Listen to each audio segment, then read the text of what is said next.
This is Karen with newclevelandradio.net, and it is time for Avoid the Maze. I don't know if you all realize it, but the maze is actually life. Uh, we're born, and for some reason, our parents have this set notion of who their baby is going to be, the path that they're going to take. And typically, it's not the same path that mom and dad had in mind for us. And we take a lot of detours along the way. My guest today is Reverend Karen Cleveland, and I think she's got the best name in the world. She's got my name, she's got the name of my city, and what more can I ask for? So, Yeah, welcome to New Cleveland Radio. awesome. Thank you. Yeah, I guess I'm quite the blend, aren't I? Yes, you I, absolutely are, and I don't believe what they say about our name. I I know am not the Karen that identifies with that. Um, exactly. So I invited you to come on. I found your bio on Podmatch, and there was just something striking in it about the ministry, the spirituality that you bring to your clients. So let's just take a step back from that and tell me, was this your dream growing up? Is this who you thought you were going to Yeah. morph into? Wow. Right. Not exactly. I don't think I ever could have imagined doing this, any of this. So, I mean, the podcast, the ministry, the all the different kinds of connection work that I do.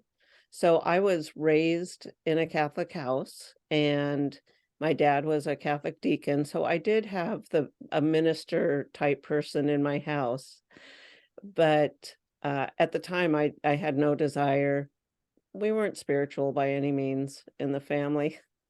So it took many years of just kind of knowing or feeling like there's something I'm missing, you know? Something's going on, and I would try different churches, and none of them felt quite right, and, I had kids, and I wanted them to go to church just because of community, mainly, and so looking and looking and looking, and then and reading and reading things that, so I had a sister that would introduce me to things like psychics and angels and angel readings and that kind of thing, so I was exploring a lot of different things, but I never could quite make it fit for me.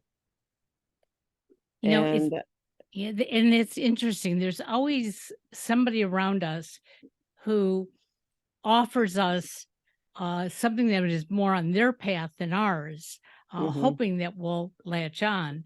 So yeah, I'm sure that's what she had in mind. yeah. Oh, exactly, exactly. Yeah, and I ended up in the church that I'm at, which is we call the Centers for Spiritual Living because my brother was actually a musician for them, and I went to see him play one day. And so it's funny that all so 5 kids, Catholic family, and all Catholic on that side of the family, cousins, everyone. Um, I'm the only one that goes to church, and, um, and it's not and my brother probably does sometimes still, but, and none of us go to Catholic church, so it's kind of interesting. Not that there's anything wrong, at the heart of what, Catholicism, but, I don't always like what people do to religions, any religion. I do believe that all religions have a base, I like to honor all paths to God, but, we all get there different ways, just that, what people do in the process. Absolutely. Yeah. Um, and I love how you said that because many of us grew up in homes where there was some sort of cultural or religious upbringing. Um, I grew up in a very, um, and I would call it not religious, but a traditional Jewish home. Mm, And uh, as a young child, I remember saying to my mother one day, when I get married, mom, I'm going to live right down the street in that house. And on Friday nights, we'll come to your house for dinner uh, and on Sunday, you'll come to my house for brunch because I saw that's how a lot of my family was interacting as they grew up, and it never turned out that way. In fact, my parents moved out of that neighborhood, Oh, so there was no reason that I was gonna live down the street right. from them. And as you said, you have 5 in your family. You're the only one who attends church. I have 2 brothers, and I'm the only one that still has a connection to the Mhm. synagogue, but I don't go. Um, Uh-huh. and not for any good reason or any bad reason. I just, I Yeah. find it within. Yeah. Yeah. So going to church, is that what prompted you to start your ministry or Yeah, so I was taking classes, I was exploring in my church and outside my church, all kinds of different, spiritual type books, I would say. And I I wasn't I hit a point in my life that I was not doing very well. I had divorced my second husband. I was broke. Like living from payday loan to payday loan. And my adult son actually had to come home and live with me because he developed an illness, and I was renting at the family rate, so extra cheap, my niece's single wide motor home or mobile home. And I just kind of felt like a big failure as a mother, that my son had to live in this tiny, tiny place with me while he was sick. And he's fine now. And and so I said, you know what? I've been reading about all these principles, all these practices. I need to actually do them because I had done them here and there and I had some success with, manifesting or connections with God and stuff. And I should say at the same time, I was also studying to be an animal communicator. And so I said, okay, this is it. I'm doing it. And I made a commitment to myself. I started a morning routine with including all kinds of things like meditation and forgiveness and gratitude and visualization and all these different practices. And within a year, I had doubled my income. I bought my own house. I had done all these things that I didn't ever think was possible. And so I said, this other people have to know about this. I mean, not that they don't know, but they have to actually do this. what? So I No, want to help people actually do it. First, we need exposure, and then we need to understand how it applies to us. I was podcasting with another gentleman earlier this morning, um, who has that same direction. I think most coaches, that is their direction. Hey, Hmm. I've experienced this, but I have found a methodology that got me to a much better place. And my question to him is going to be the same one I'm going to ask you, is that um, as listeners are listening to this today, they may go, "Oh, that's all woohoo." How do you envision and receive? And I used to be one of those people too, so I'm not anymore. So, can you explain if I came to you as a potential client, how you can, I guess, in some way, prove to me that it's not about me being in that hamster cage, working, and getting the Right, same dollars and going nowhere. right.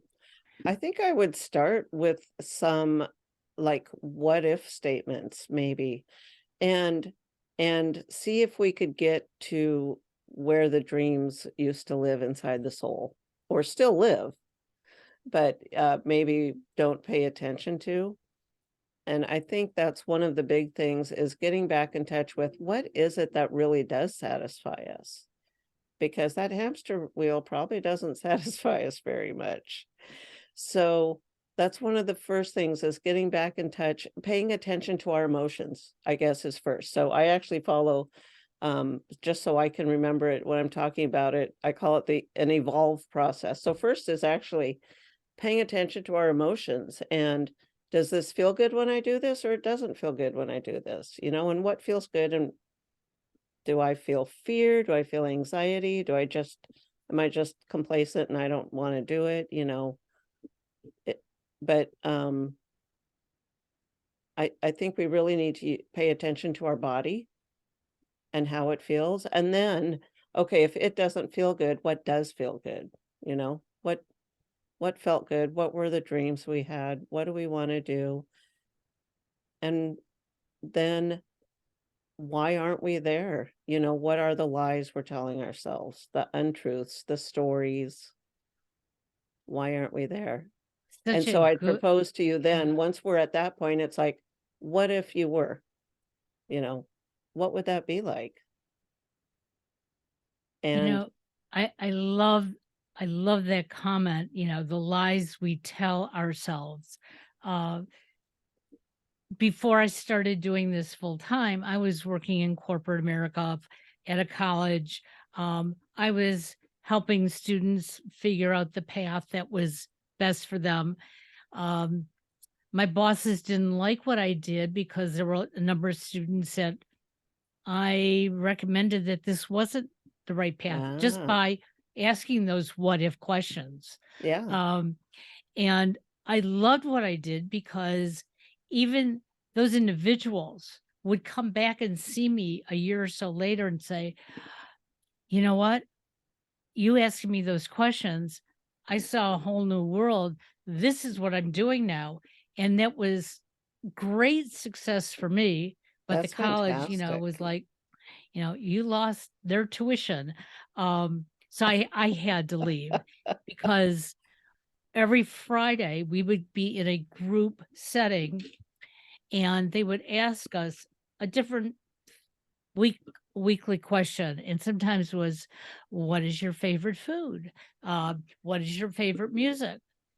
And I just didn't like the culture Mm, so much that every time it would come to me, I'd go, I don't know, you know, and week after week, I don't oh, yeah. know. And my son was going to college there. And one day after work, as he was driving me home, he goes, "You're really depressed." And Oh, I said, "Maybe." And he goes, "It's not maybe. You are unhappy. You used to love coming to work." I said, "When I'm behind that closed door and I'm working with a student, I love what I'm doing." I said, "The other things I just can't handle." And he goes, "Then you got to make a change." wow. And his tuition was being paid for if I stayed. Mhm. Um, I was making more than my husband at the time, and it was like, how do I go home and tell my husband I'm going to quit my Right. job?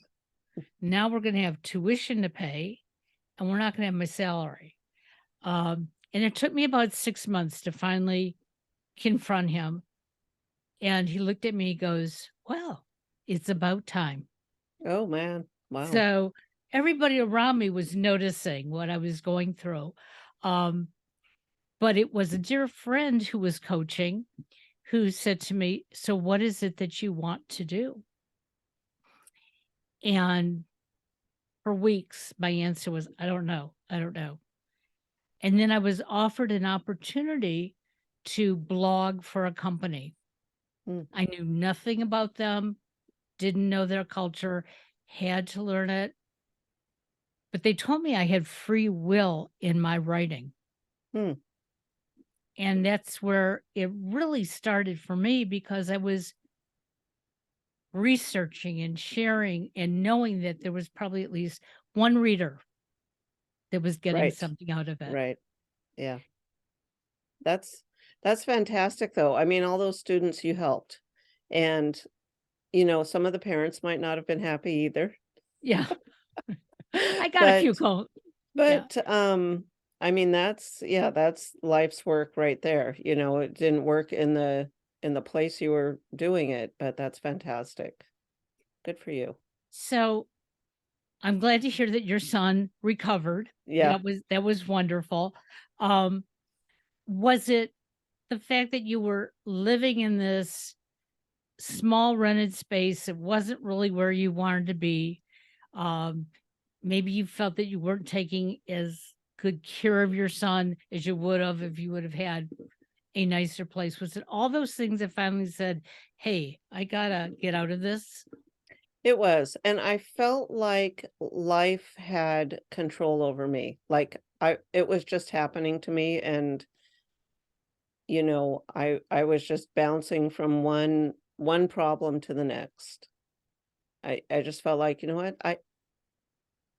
I feel completely out of control. Not that we actually have control of our lives, but I just felt completely at will of I didn't know what, you know, and it wasn't good. And I knew I had to take some proactive action because yeah, I felt really bad that I couldn't provide a more nurturing environment or what I felt was a more nurturing environment. And I was just feeling beat up. Yeah. And we can get beat up by so many different things. And as I've said over and over again, I know I beat myself up Mm, thinking that other people are thinking those things about me. mm-hmm. Um, and I have learned that to be vulnerable in sharing that, I have found people have said, no, I wasn't thinking that. And Right. it's like another weight that gets off my shoulder. Nice. So Yeah.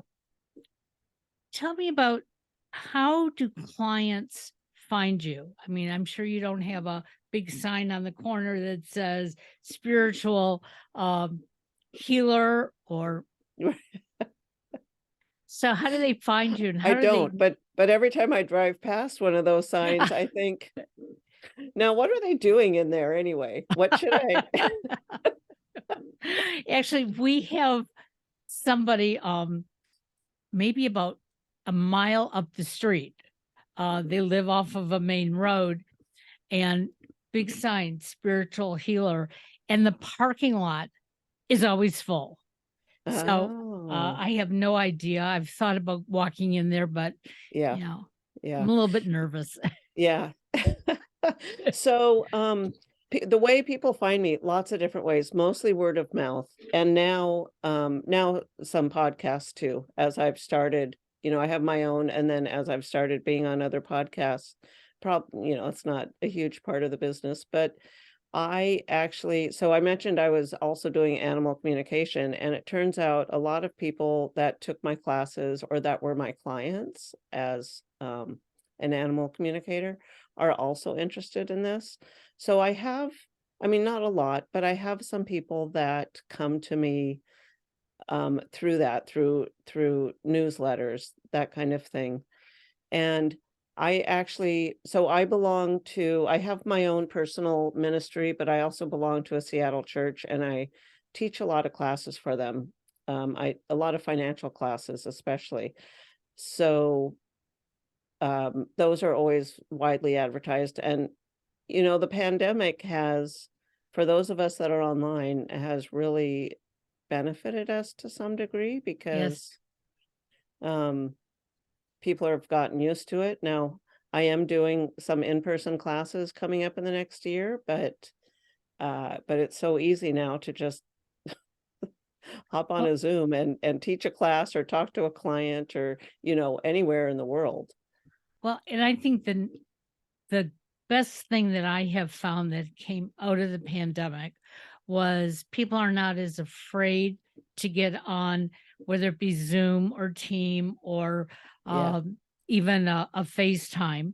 right. Um, and what it does, it broadens our choices of different coaches.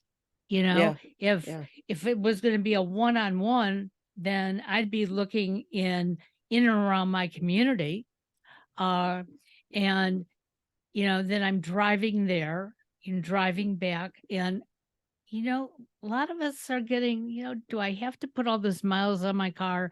Do I have yeah, to spend the gas? And others, I know this sounds silly, they prefer the one-on-one, and that's great. But now we have those choices. Um, exactly. so I am really interested in What is animal communication and how do you learn it? Yeah. So I completely believe in the interconnectedness of all life, actually all things, not just life, which it might sound weird to some people, but the mountains, the rivers. But anyways, so we're all energy and we can connect with other beings on an energetic level. And if whether or not you identify as an empath, or it's certainly a word we've heard about a lot, and we can feel the feelings of other beings. And sometimes we will walk through someone's energy, angry energy or happy energy, and not even realize it, but we can do it intentionally. So I I started with, talking to pets, people's pets. I took classes, and here's the thing. So my kids were in high school, and we had a dog and cats, and I would always say to my kids, all of them, "Hey, Buddy," the dog, "Hey, Buddy wants you to do this. Buddy wants you to do that. Hey, Buddy wants you to do this." And one day my daughter just stopped me and she's like, "Mom, how do you know what Buddy wants?" And I'm like, "What do you mean? How do It's like, well, how do you not know? It's like, this explains so much that you guys are never doing anything for the dog. How do you not know what he wants?" So I thought, well, I don't know. Is there something there? I don't know. So I took some classes, and it turns out when you focus and if you're open to it and if you practice, it's something that can be done. And it's a lot of fun and it's helpful. Um, but it's also so my what I expect, like, of pets, and the same with people, it's kind of like a mirror reflection of how we expect the universe to react to us. So are we truly expecting something, or we just want it? And our pets will do the same thing. Do we truly expect them to stay off the table, or do we just want them to stay off the table? Very So, and I interesting. actually, so now I'm also taking people on safaris and doing the same kind of thing. So, Oh, how yeah, wonderful. yeah, it's so that whole aspect of things has shifted a little bit.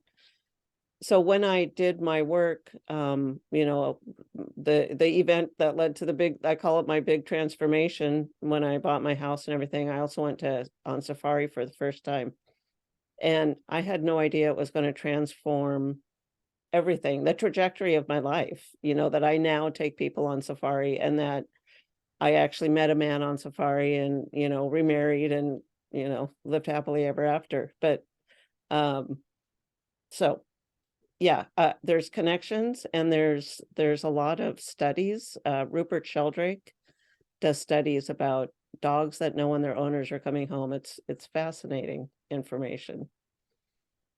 I haven't had an animal for quite a long time. Um, my early teens, I think I was.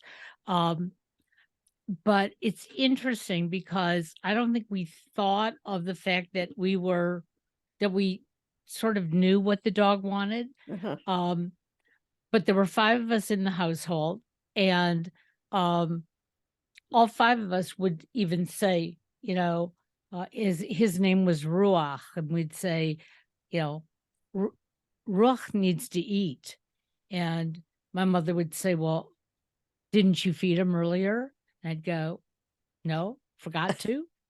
Okay, but didn't think of that until I saw the dog maybe doing something, and it's like, "Oh, this poor dog needs to eat," and Right, nobody volunteered that they had fed him, um, right. and it was little things, and we had him go to the kennel, um, for a weekend because we all went out of town, and we came home, picked him up.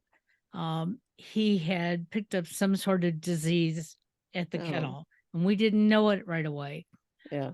but we all sensed something different in him, which I thought Oh, was interesting. He always used to sleep with my brother until he got sick. He started sleeping at the foot of my bed. huh. Had never done that before. Um, and then right before we had to put him down, he would stay right next to my mother. When she'd walk in the house, he would just cling to her. And it was almost like, even though all of us participated with him, my one brother did the most.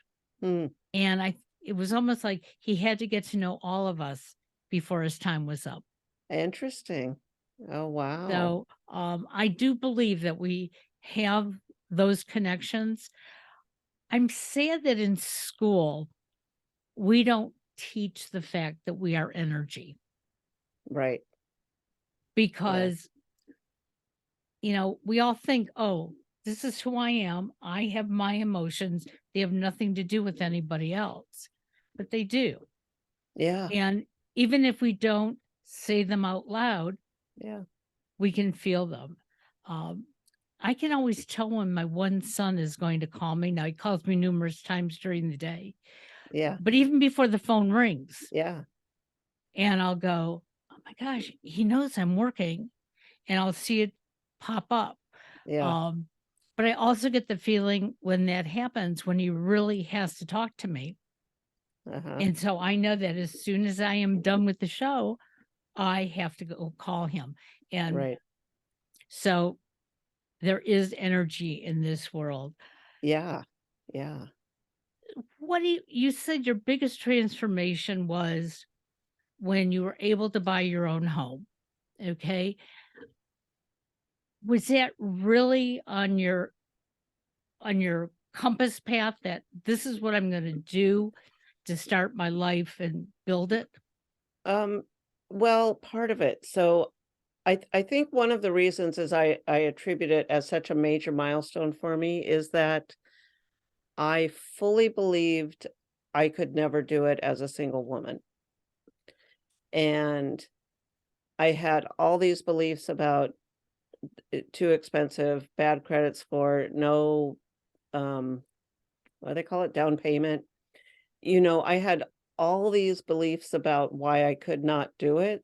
So I had to do a significant amount of mindset work and inspired action, actually a combination of everything. So the mindset work and listening to my guidance and acting on it and calling the people that it's like, oh, why don't you call this person? It's like, why should I call that person? But doing it and finding out why I should call that person later. So I just think it for me personally, it had a, a lot of the principles and the practices involved in order for me to do it. And of course, now it's like, well, single women buy their own house all the time.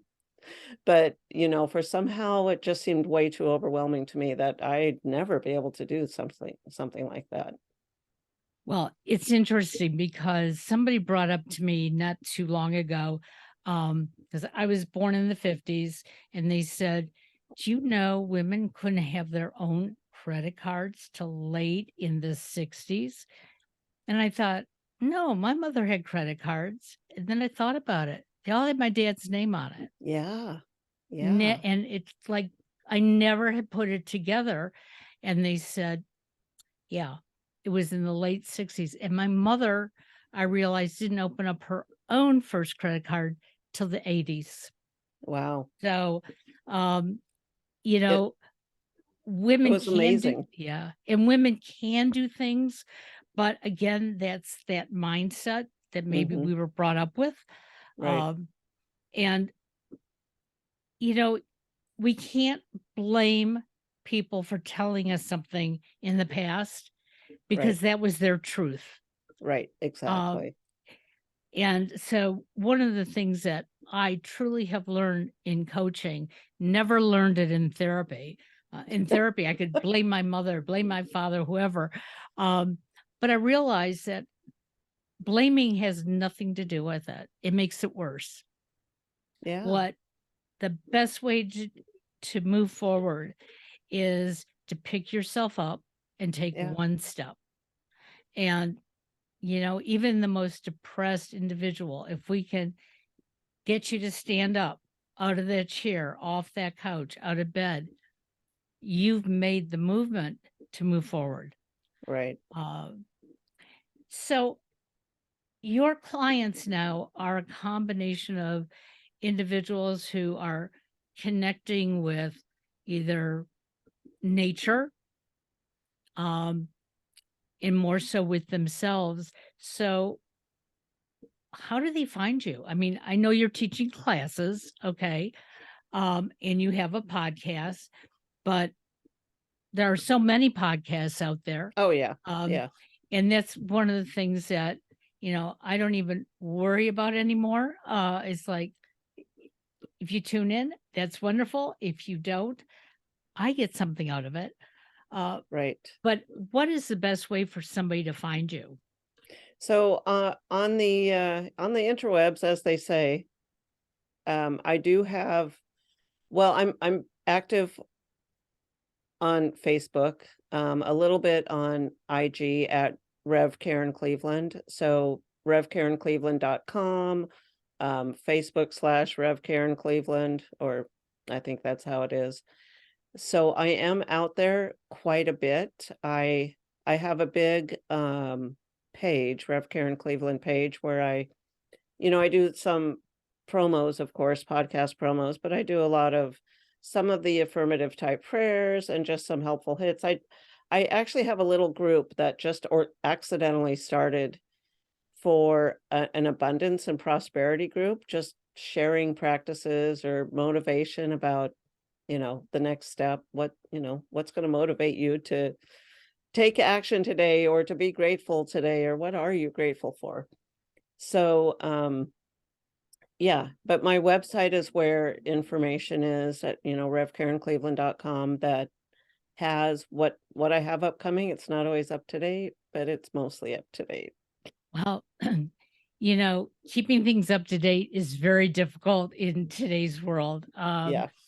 Last week I kept saying I'm going to get everything up to date, and I started doing that, and I got hijacked by something else. Yeah. And but you know what? It's all good. I Yeah. At one time I would have gotten upset with myself, Yeah. and now it's, you know what? I'm human, so I am going to make some mistakes and I'll learn from them. So I never announce ahead of time that everything online is going to be up to date by a certain day, because that would be the worst thing for me. Um, It's a goal. yep, it is a goal. Is there one tool that you can offer our listeners, um, that they can put, into their bag of um,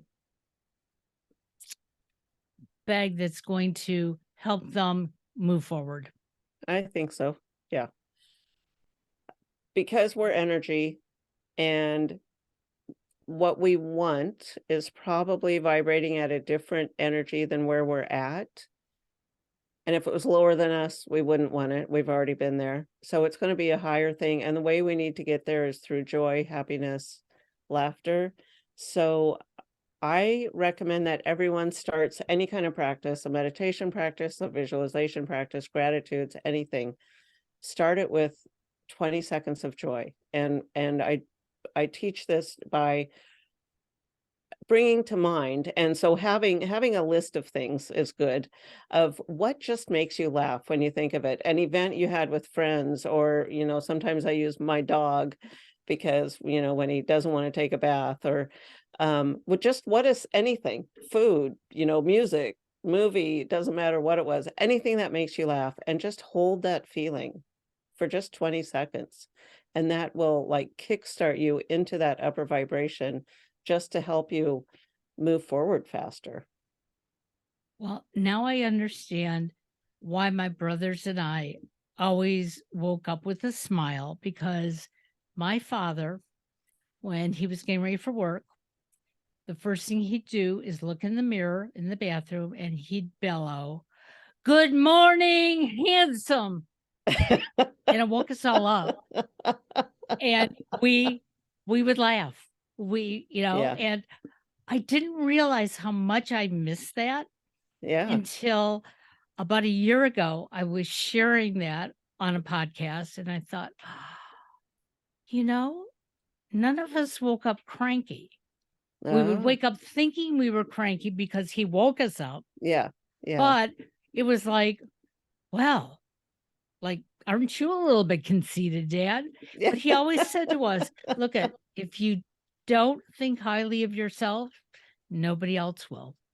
And Uh-huh. Very good. he's absolutely correct. Yeah, absolutely. Well, Yeah, Reverend, I yeah, think it's really important to start with that. That's great. Maybe I'll start doing that. yeah, Or even just thinking of your dad doing that makes me smile. yeah, So, yeah. yeah. I use it as my energy when I start getting down. Mhm. You know, I had somebody last week who called me because they said they were going to help build my podcast that we do here, and they were just like cutting me down step by step. Oh, And because instead of doing that, you should be doing this. And it was mm, like some of it made sense, but hey, why don't you just say you may want to try this yeah, rather than saying this is no good. Um, right. I'll get that. I'll get the hint. Yeah, Okay. yeah. But they started, and I just like started laughing. And I said, you know what? Not everything I do is bad. So if you want to send me those tips, I'll be more than glad to look at the positive side of it. And they hung up. They just didn't want to talk to me anymore. Oh Yeah. my goodness. So I think they were trying to say, hey, we can do this so much better than you. Right. And maybe they could. But, you know, let's not do that to each Yeah, other. yeah. Let's talk about the positives. Yeah, exactly. Well, I'm Exactly. so glad you joined me today Mm. from Seattle, one of my favorite cities in the whole world. Ah, I don't like driving around Seattle, but I like being there. no, I hate driving around Seattle. Yeah, Well, and you it's have been to a pleasure to be here. Thank you so much. absolutely. And you Yeah. take care, and all your information will be in the show notes. So if anybody wants to find you, please check out Reverend Karen Cleveland. Have a All great right. day. Bye bye Thank you. now. All right. Bye-bye. Thanks.